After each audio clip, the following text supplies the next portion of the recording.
Bien, en esta oportunidad vamos a hablar del crecimiento y desarrollo, entendiendo que a nivel de las plantas, como de muchos seres vivos que se reproducen por la vía sexual, todas las etapas empiezan por lo que sería la embriogénesis, la formación del embrión, pasando luego a la fase juvenil, la fase reproductiva, la senescencia o envejecimiento y finalmente la muerte. La diferencia entre las plantas y los animales es que los animales presentan un crecimiento limitado y las plantas presentan un crecimiento ilimitado. Cuando decimos un crecimiento limitado en los animales, nos referimos a que están alcanzando a las finales una forma y una estructura predeterminada genéticamente. Sin embargo, cuando decimos crecimiento ilimitado en las plantas, esta forma o este patrón de formas varía. Varía porque las plantas, por ser organismos sedentarios, están expuestos a muchos factores ambientales que no pueden evitar. Consecuentemente, hay pérdida de hojas, de ramas, cambio de estructura, cambio de morfología y consecuentemente, a diferencia de los animales, las plantas presentan una gran plasticidad, es decir, una capacidad de cambiar su aspecto, no digamos radicalmente, pero siempre no hay un patrón específico en el sentido de que las plantas todas sean idénticas. Por ejemplo, en el caso de los animales, el ejemplo más evidente de este crecimiento limitado lo representan los insectos, los artrópodos en general, por cuanto tienen una estructura que está determinada por su exoesqueleto, es decir, ahí está la limitación para el crecimiento y para la forma del animal, en este caso el artrópodo, que lo determina el exoesqueleto. Las plantas, en cambio, como repito, presentan una gran plasticidad precisamente como respuesta a los factores ambientales. Veamos ahora entonces qué entendemos por desarrollo. Acá tenemos entonces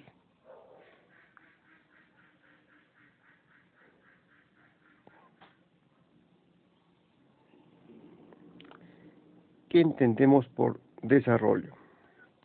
Desarrollo se entiende como el conjunto de cambios graduales, progresivos, en tamaño, es decir, en crecimiento, lo que implica división celular, mitosis, estructura y función, es decir, la diferenciación, que hace posible la transformación de un cigoto, es decir, una célula huevo resultado de la fecundación, en una planta completa, capaz de tomar alimento, reproducirse y adaptarse a su ambiente.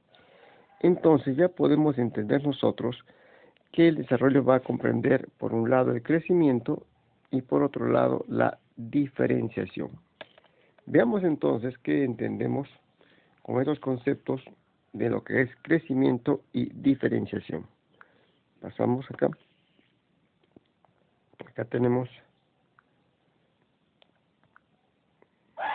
para entender lo que es crecimiento y diferenciación. Entonces, estos dos componentes que son el crecimiento y la diferenciación son los que constituyen el desarrollo de la planta. Básicamente, cuando hablamos de crecimiento a nivel de las plantas, comprende la mitosis o división celular indirecta, pero también la elongación o la expansión celular, que ya sabemos que está determinado principalmente por las auxinas. Y cuando hablamos de diferenciación celular, nos referimos a una especialización celular que está asociado a la expresión de determinados genes en ciertos momentos del ciclo de vida del organismo. Entonces, repitiendo, crecimiento hace alusión a mitosis, a división celular, a proliferación celular y a expansión o elongación celular. Y diferenciación hace alusión o referencia a una expresión génica diferencial a nivel de la planta.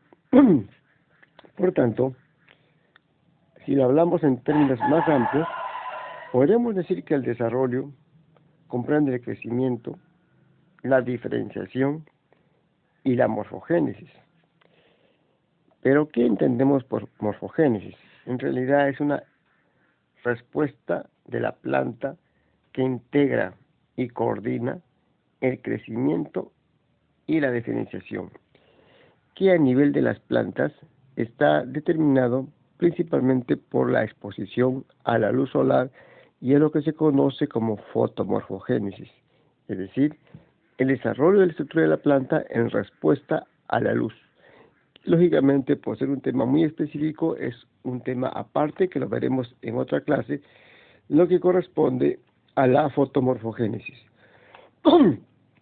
Veamos ahora entonces, acá hablamos de elongación celular, veamos qué entendemos por eso. Acá tenemos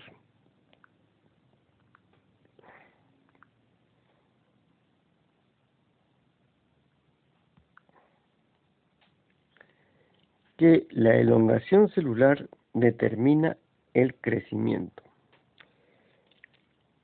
Cuando hablamos de crecimiento, entonces, va a implicar un incremento irreversible, por cuanto no hay retorno, en el tamaño y en el volumen celular,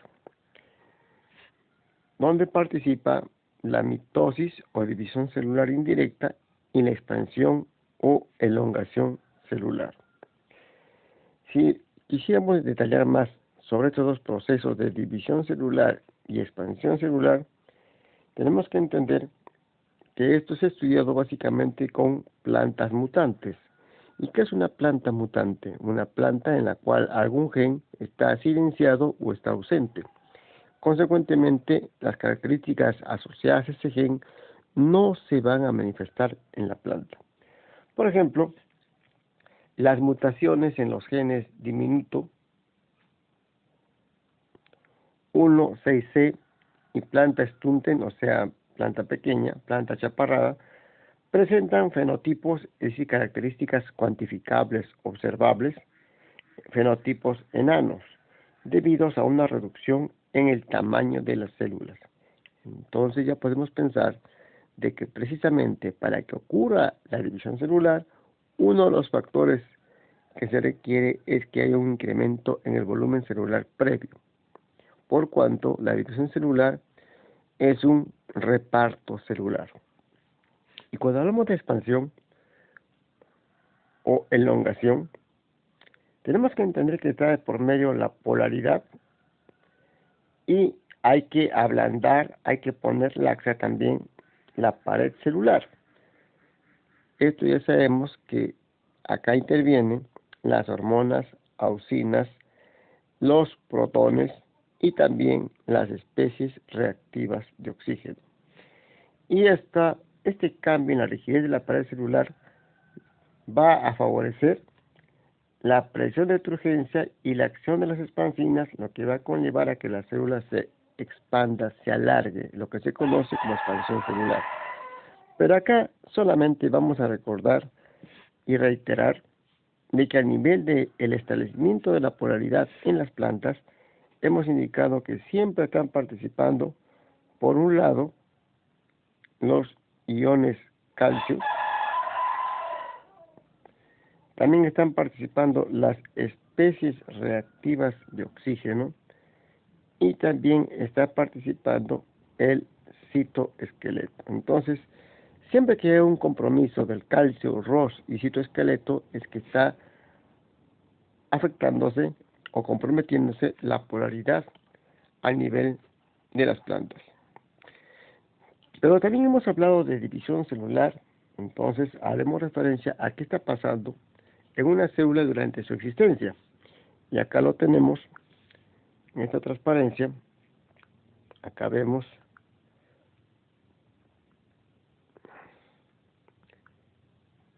que el ciclo celular y el tamaño de las células regulan la frecuencia de la división celular.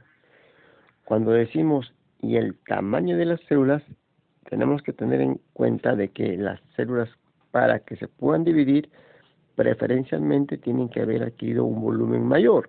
es decir, helio, por cuanto la división celular es un reparto celular. Y el ciclo celular sabemos de que comprende una fase inicial G1, luego una fase S, donde ocurre la replicación del DNA, una fase G2, y luego la fase estrictamente M o de mitosis, que es la fase estrictamente de división celular. Sabemos que todas estas fases previas, antes de la mitosis, se conocen con el nombre de interfase. Y luego tenemos la fase de división, que es estrictamente la fase mitótica o la mitosis. Sin embargo, hay puntos de control, tanto en G1 como en G2. Pero además, van a participar unas proteínas llamadas ciclinas, que tienen que ver con la regulación del ciclo celular. Van a participar unas proteínas que son quinasas, y que ya sabemos que las quinasas son todas aquellas proteínas que se encargan de agregar grupos fosfato a otras moléculas, es decir, fosforilan. Y también sabemos que toda molécula que está fosforilada o fosfatada puede seguir una ruta metabólica. Consecuentemente, participan entonces las quinasas de los genes asociados al ciclo de división celular. Hay unas quinasas dependientes de ciclinas, es decir, hay toda una regulación de proteínas a nivel del ciclo celular, que esto va a conllevar a que el ciclo celular se siga dando y consecuentemente la célula siempre se esté dividiendo, o que en algún momento el ciclo celular se detenga, la célula deja de dividirse y consecuentemente empieza desde ese momento la senescencia celular o el envejecimiento celular. Veamos acá esta transparencia para entender un poco más al respecto. Acá tenemos entonces que el ciclo celular y el tamaño de las células, muy importante, regulan la frecuencia de división celular. En realidad, el control de la división celular es complejo, habiéndose identificado un gran número de genes implicados en limitar la frecuencia de las divisiones celulares, porque habrá genes que promuevan la división celular y habrá genes que promuevan la senescencia celular. Si lo quisiéramos ver a nivel macro, ¿qué estaría pasando con el crecimiento? Acá lo tenemos entonces, en esta imagen,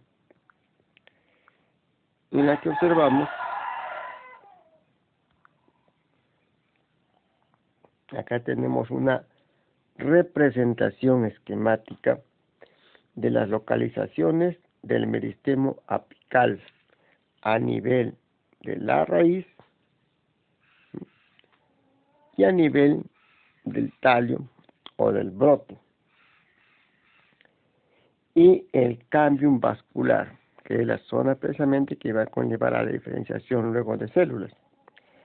Las flechas exhiben la dirección del crecimiento de las células y los órganos. Por tanto, podemos ver que hay un crecimiento que sigue esta dirección a nivel del tallo acá, que va a conllevar al ensanchamiento, al incremento en volumen, pero también hay un crecimiento que vemos en las otras flechas a nivel del meristemo radical y a nivel del meristemo del tallo, que va a conllevar a un crecimiento en longitud.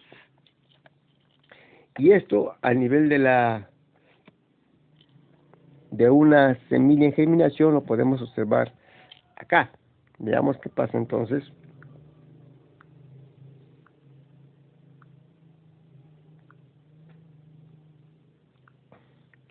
Acá, por ejemplo, tenemos la detección de las zonas de elongación, es una semilla en germinación, por la técnica de líneas paralelas.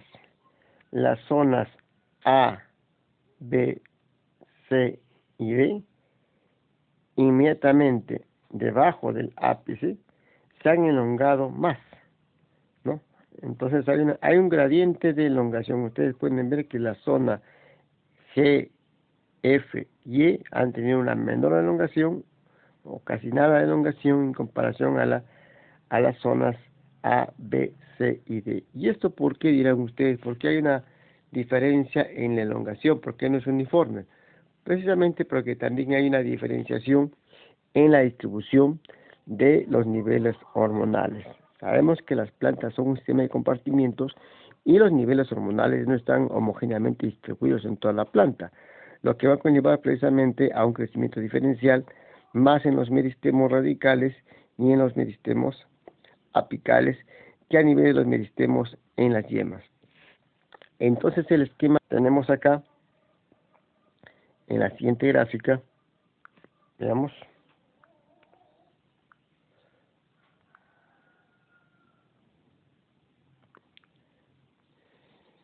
Acá tenemos la secuencia del proceso de desarrollo en una célula vegetal. Cuando hablamos de crecimiento plasmático, nos estamos refiriendo a un crecimiento vegetativo. ¿Y qué es un crecimiento vegetativo? Un crecimiento en el cual las células no se van diferenciando, todas mantienen la misma identidad genética y morfológica. Y esto se evidencia por la división celular, consecuentemente ocurre en las células meristemáticas, que son células indiferenciadas.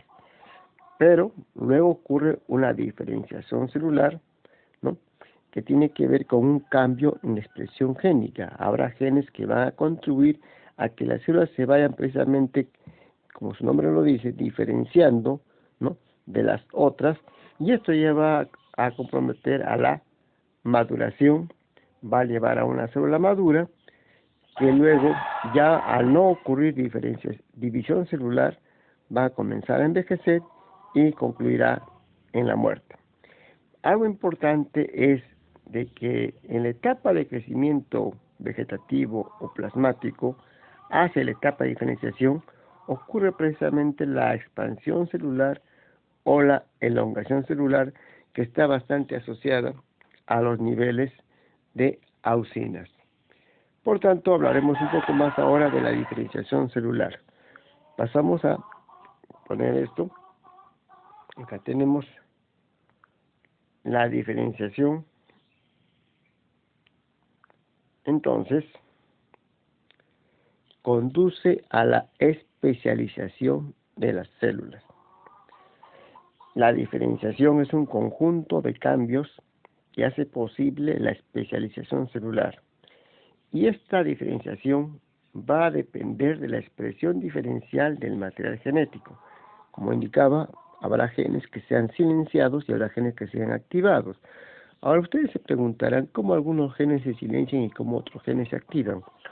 Uno de los factores, no el único, que interviene en el silenciamiento génico es el hecho de que se les agrega grupo metilo a las secuencias de DNA que tienen que ver con esos genes.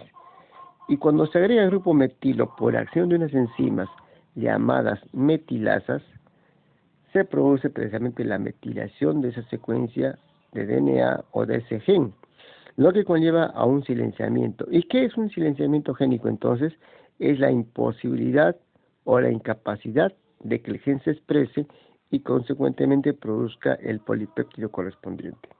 Entonces, la metilación silencia un gen y al revés, la demetilación, es decir, la remoción de ese grupo metilo en el DNA, conlleva a la expresión génica.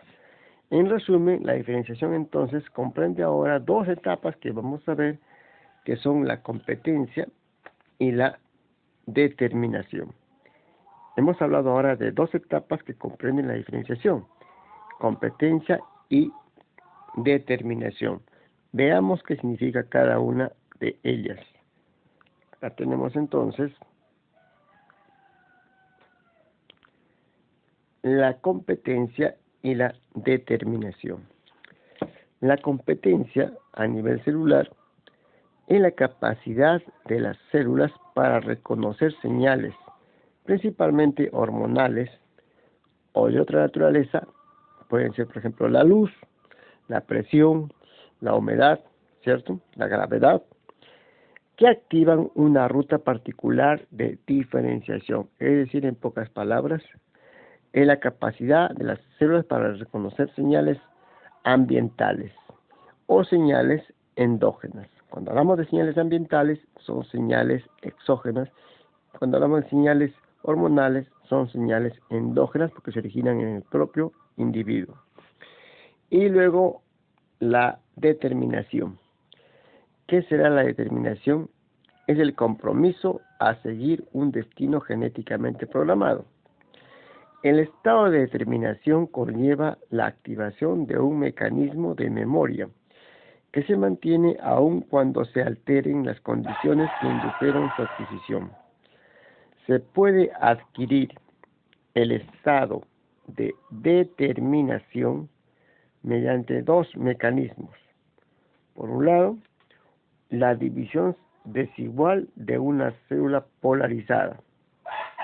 Y por otro lado, la comunicación intercelular a través de los plasmodesmos, que suministra información para activar una ruta de diferenciación y es dependiente de la posición que ocupa. Esto es muy importante porque en las plantas precisamente la posición en la que se ubican las estructuras vegetales está asociada a los niveles hormonales. Consecuentemente, los niveles hormonales van a influenciar en el crecimiento y en el desarrollo de la planta. Y algo importante, cuando hablamos en competencia, como la capacidad de las células para reconocer señales, acá está de por medio los receptores celulares frente a los ligandos que son principalmente hormonas. Veamos ahora otra característica importante de las células vegetales que se mantiene en todo el individuo, a diferencia de los animales que se mantiene solamente en algunos grupos de células, que es precisamente la siguiente. Veamos a qué nos referimos. Acá tenemos entonces esta característica de las células vegetales que se denomina la totipotencia. ¿Y qué se entiende por totipotencia? Es la capacidad de regenerar una planta completa. Como indicamos, esta totipotencia es evidente en las células cuando están en estado de cigoto, tanto en las células animales como en las células vegetales. Sin embargo, en los animales esta capacidad se va restringiendo a determinados grupos de células en ciertos momentos de la vida del individuo. Pero a nivel de las plantas, precisamente, la totipotencia es mayor que en los animales. Esa totipotencia es variable entre especies y entre variedades y tiene que ver con la regeneración celular. Y también está asociada a características genéticas, es decir, a características determinadas por el genotipo. Por ejemplo, en esta especie Bryophyllum, podemos notar que en una hoja se están formando diferentes hojas en el borde de la hoja que si son individualizadas, cada una de ellas va a formar un nuevo individuo. ¿Con qué característica? Con la característica de clon. ¿Por qué con la característica de clon? Porque al originarse por reproducción vegetativa, es decir, no ha habido reproducción sexual de por medio, no ha habido recombinación de material genético, entonces cada una de estas futuras plantas, si se los individualiza, van a tener las mismas características de la planta que las originó. Por tanto, se denomina un clon. Un clon es un conjunto de individuos que son genéticamente idénticos. Veamos algo más sobre la embriogénesis. Acá tenemos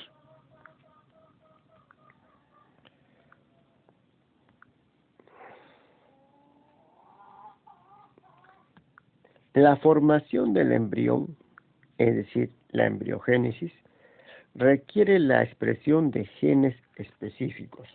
Por ejemplo, hay genes que son denominados genes GNOM, que están asociados al control de la polaridad basal apical.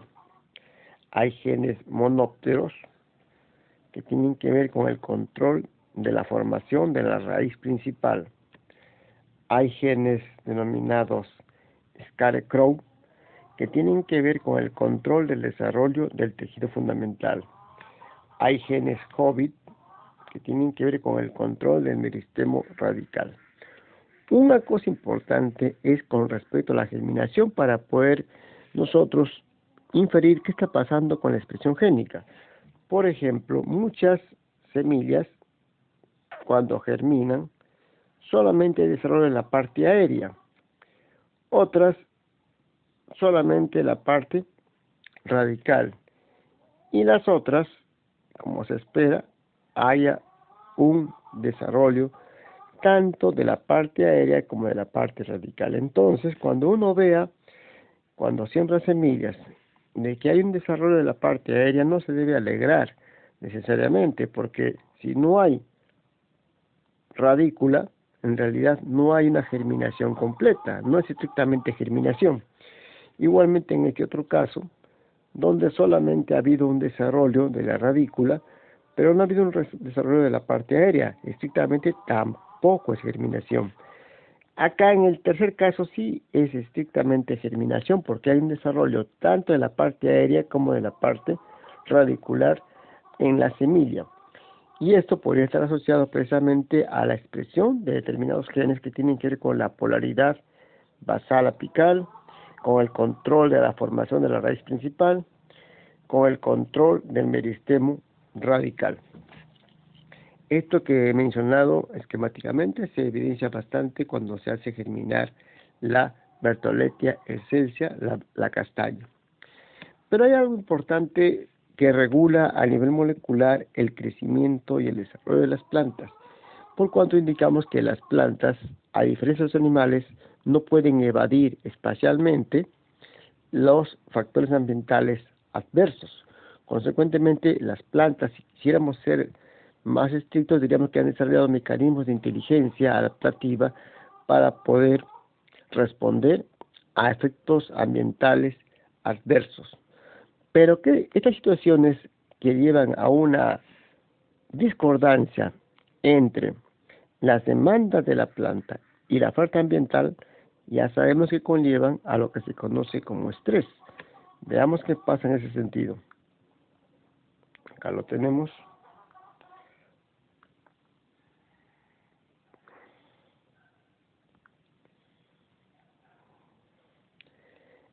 En situaciones fisiológicas, es decir, situaciones normales, y en situaciones de estrés, es decir, cuando hay una discordancia entre la oferta ambiental y la demanda de la planta, se van a generar especies reactivas de oxígeno.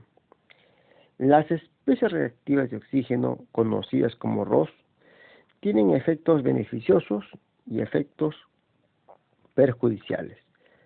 Por ejemplo, pueden conllevar a alteraciones en la estructura del DNA, a cambios conformacionales en el DNA, a la oxidación de proteínas y consecuentemente a una eficiencia disminuida de la enzima DNA polimerasa. Consecuentemente se va a detener o se va a bloquear la división celular. Las ROS van a actuar al nivel de las proteínas del estrés y su expresión génica. También van a contribuir a causar una oxidación incrementada a nivel de los ácidos grasos poliinsaturados, denominada peroxidación lipídica.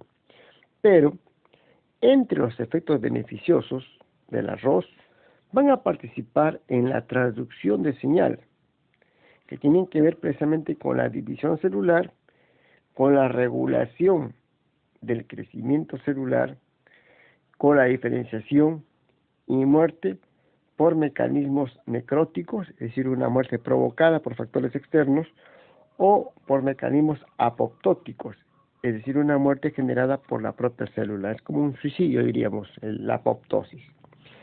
Entonces ustedes se preguntarán, ¿pero esto qué tendría que ver con el crecimiento y con el desarrollo? Bueno, las especies reactivas de oxígeno se van a generar en situaciones de estrés, más que en condiciones fisiológicas. Veamos. Acá lo tenemos.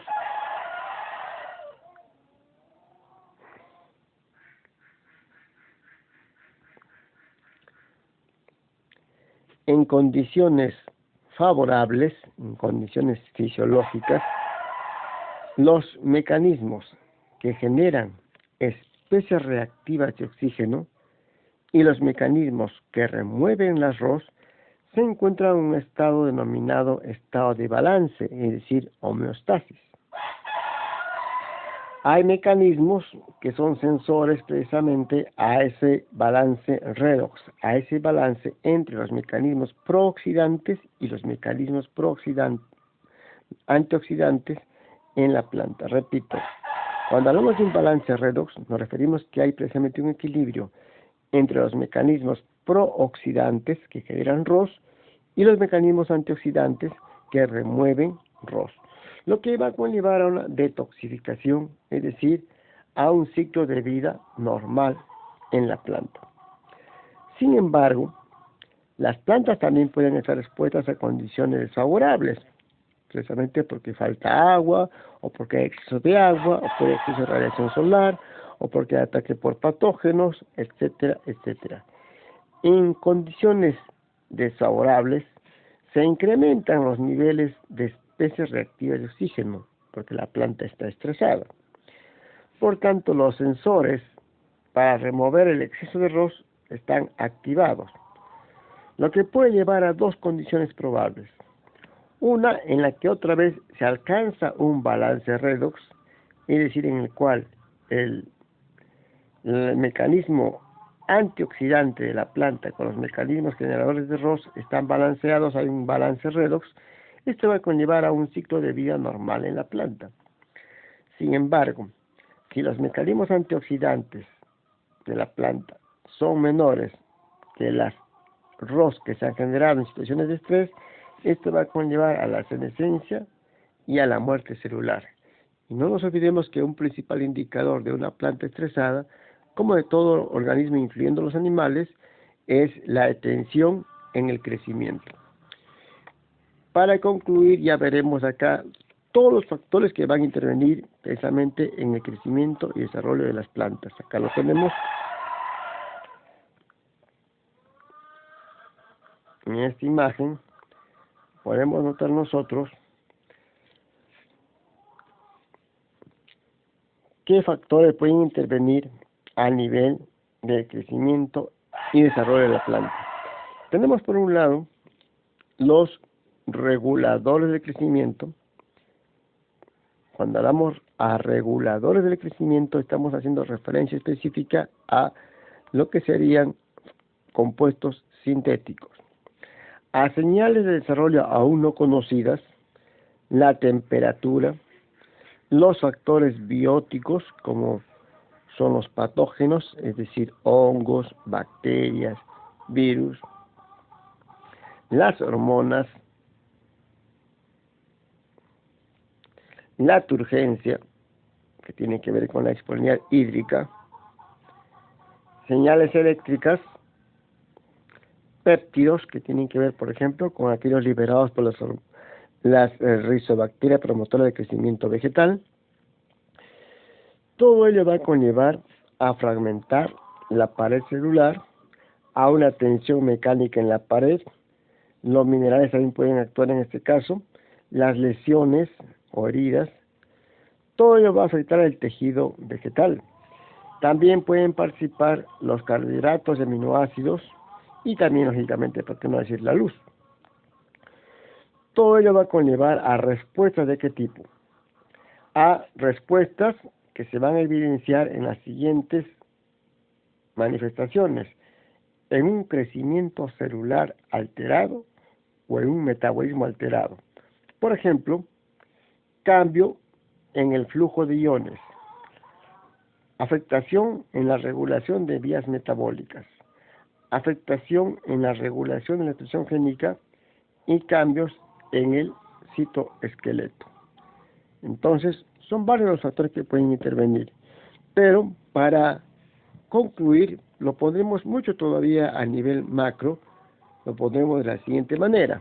Todo esto lo vamos a poner en referencia ya no a una parte de la planta, sino en relación a toda la planta. Acá lo tenemos en esta imagen, donde van a estar acá todos los factores que van a afectar, según su cantidad, según su frecuencia, en el crecimiento y desarrollo de la planta. Por ejemplo, tenemos la gravedad, el fotoperiodo, que lo vamos a ver en otra clase, la humedad atmosférica, la presencia de herbívoros, el etileno, el gas etileno, que también puede ser aplicado externamente, ¿no? La disponibilidad de oxígeno, parásitos, la calidad del suelo, el estado hídrico a nivel del suelo, la disponibilidad de nutrientes minerales, o también puede haber minerales tóxicos u otros químicos alelopáticos. Cuando decimos químicos alelopáticos, son aquellos compuestos que son producidos por otras plantas, pero que van a actuar sobre otras especies precisamente para inhibir, por ejemplo, su germinación. También van a participar los microorganismos del suelo, y por qué no decir los patógenos, que son básicamente, algunos van a ser factores beneficiosos, porque va a haber simbiosis o mutualismo favorable, y otros van a ser parásitos. Entonces todo ello va a afectar el crecimiento y desarrollo. Pero también puede participar la luz fotosintética en cuanto a su frecuencia, la luz fotomorfogénica, que es la que va a determinar el cambio en el desarrollo estructural de la planta, que lo vamos a ver en otra clase junto con el fotoperiodo, también la temperatura, el viento y el CO2. Todos estos factores van a influenciar a nivel de la división celular y al nivel de la diferenciación celular, es decir, a nivel del crecimiento y desarrollo de la planta. Bueno, con esto entonces estaríamos concluyendo